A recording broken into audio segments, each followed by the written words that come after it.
روز ششم августи соли 2019 асосгузори сулҳу ваҳдати миллӣ пешвои миллат президенти ҷумҳурии тоҷикистон муҳтарам Эмомалӣ Раҳмон дар деҳаи Калтачинори деҳоти Тоҷикистони ноҳияи Балҷувон коргоҳи коркарди сангҳои маҳаллии ҷамъияти дорои масъулияти маҳдуди Элегант Балҷувонро ифтитоҳ карданд. самти асосии коргоҳ коркарди сангҳои маҳаллӣ мебошад. ҷамъияти дорои масъулияти маҳдуди Элегант Балҷувон дар доираи эълон гардидани солҳои 2019-2021 ҳамчун солҳои рушди деҳот, сайёҳӣ ва ҳунарҳои мардумӣ бунёд ёфтааст. дар кӯҳистони Балҷувон, кӯҳистони Ховалин, дигар дар ҳамин наздикиҳо, кӯҳистони Муъминобод, Шӯробод то Дарвоз захираҳои зиёди санг ҳаст. ашёи хом яъне ки дар ҳамин наздикиҳо бисёранд. барои истифода кардан, яъне барои ба ҳадафи чоруми стратегияи давлат расидан, яъне ки ба саноаткунӣ мо ҳарчанде тавонем бештар синфи коргарро зиёд кунем. барои ҳамин имрӯзҳо агар мо тавонем дар давоми сол зиёда аз 20 нафар ҷои корӣ мекунем ва дар ояндаи наздик оҳиста оҳиста омӯзишҳои геологӣ гузарондесем. аллакай омӯзишҳо дар қатор оби Талхак, дар оби Сурхоб, ба тарафи Шайдон, оби Булғория, ҳамин тараф тарафи коҳи Сархасоро сангҳоро омӯзиш кардесем ва бовар дорем ки ба соли наздик аз ҳамин ҷо ашёи хом гирифта ба тамоми ҷумҳурӣ ва берун ворид мекунем. корҳои сохтмонӣ дар коргоҳ моҳи ноябри соли 2018 оғоз шуда, он имрӯз сохта мавриди баҳрабардорӣ қарор дода шуд. ҷамъияти дорои масъулияти маҳдуди Элегант Балҷувон бо технологияи муосир муҷаҳҳаз гардонда шуда, бо истифода аз он сангҳои маҳаллӣ коркард карда мешаванд. ҷамъияти мо соли 2018 тасмим гирифт ки дар ноҳияи Балҷувон як коргоҳи истеҳсолӣ оид ба коркарди сангҳои маҳаллӣ сохта ба истифода диҳад. чиқале ки дидед имрӯз коргоҳ ба истифода дода шуд ва бо 10 адад дастгоҳҳои замонии сангурӣ таҷҳизонда шудааст. аз ҷумла ин дастгоҳҳо барои коркарди сангҳои маҳаллӣ истифода бурда мешаванд ва аз ин дастгоҳҳое ки санг мебуранд, тахтасангҳои ороишӣ барои зербино, мегӯям пои зербино ин ғайба истифода мебаранд, барои зинаҳо, барои фарш, ҳам сангҳои ороишӣ, ҳар намуди тахтисанг бо ҳар як ваяш бурида мешавад. маъне ки ғавсӣ чӣ қадар дар кор чӣ қадар мешавад.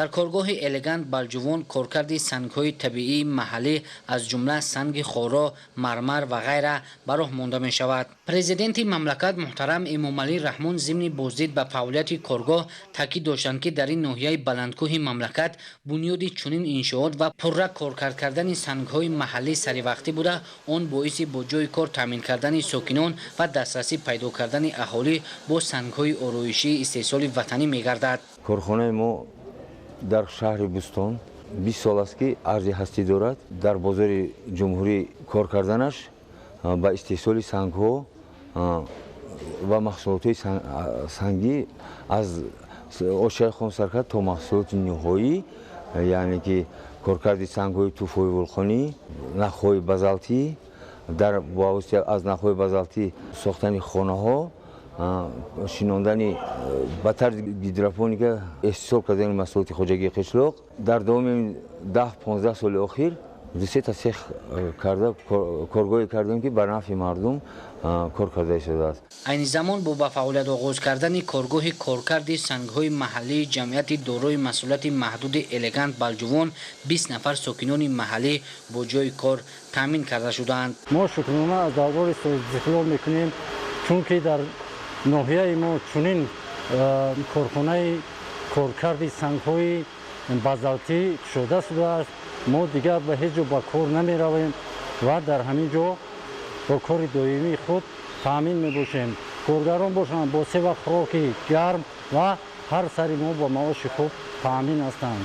худи ман дар сехи сангтарошии рақами 1 кор мекунам. тибқи маълумот иқтидори коркарди сангҳои ороишӣ дар коргоҳи Элегант Балҷувон дар марҳилаи аввал 12 000 метри мураббаъ буда, дар оянда доираи фаъолияти он васеъ карда шуда تا به 40,000 متر مربع رسانیده خواهد شد. رهبریت کارگاه نقشه دارند که در آینده در اینجا کارگاه خرد صنعتی اگراری بنیاد نموده چند نفر ساکنان محلی را با جای کار تامین سازند. بعد به فعالیت آغاز کردن کارگاه کارکرد سنگ‌های محلی جمعیت دارای مسئولیت محدود الگانت بالجوان در ناحیه بالجوان ساکنان سنگ‌های آرایشی استحصال کرده کارخانه را به خرج زیاد خریداری می‌نمایند. حکومت جمهوری تاجیکستان برای رسیدن به هدف چهارم ملی صنعتی کنونی با سرعت کشور و در این زمینه رشد اقتصاد ملی به دستگیری بخش خصوصی اعتبار جدی ظاهر می‌نماید. اساساً سنگ‌هایی که محلی که ما در تاجیکستان داریم همه نموده سنگ‌هایی که کارکرد کرده میشوند در اینجا کارکرد کرده میشوند. ما